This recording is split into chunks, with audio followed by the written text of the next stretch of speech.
Hi, I'm Glenn Moore, Head of Technical Services for Zip Heaters Australia, Zip Heaters UK and Zenith Heaters New Zealand. Zip as a company has been around since 1947, but producing instant boiling water for around about 40 years. Our products are very popular right around the world and are extremely reliable and easy to use. The other feature I was speaking about before was your sleep mode, and sleep mode just allows you to set the unit up, if you don't want to use those very rigid specific on-off times, to set the unit up so after 2 hours or 4 hours of non-use, the unit recognises that and it sends itself to sleep, and we'll explain that a bit more deeply in a moment. If you go through the menu now, and I'll just quickly run through all the on-offs for the days of the week.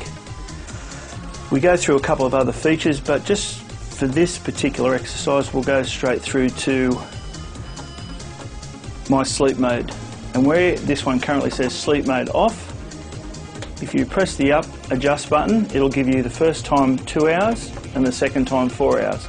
Now it's completely up to the user which one he chooses, whether it's 2 or 4 hours.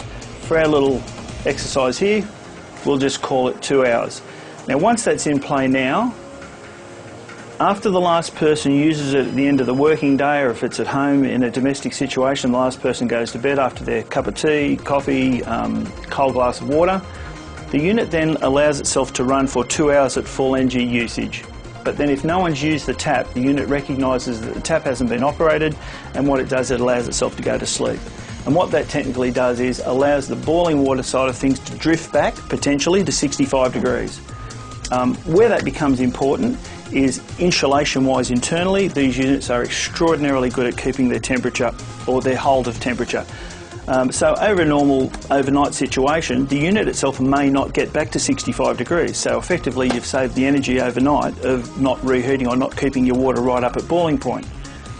The plus side of the sleep mode though is that if someone does get up in the middle of the night, or someone at business side of things comes in and works overtime, all they've got to do once it's gone to sleep is touch one of the tap levers. So quick flick of either the boiling lever or the chilled lever, the unit wakes up. Depending on what temperature it's actually fallen back to, the unit really comes back into full operational temperatures in around about 90 seconds, so it's very, very quick to recover. But if no one uses it, you save energy, and that's what we like to do. We're hoping with these videos that we'll answer most of your normal questions for servicing, setup, maintenance, but if they don't, by all means your best starting point is going to our websites, www.zipheaters.com.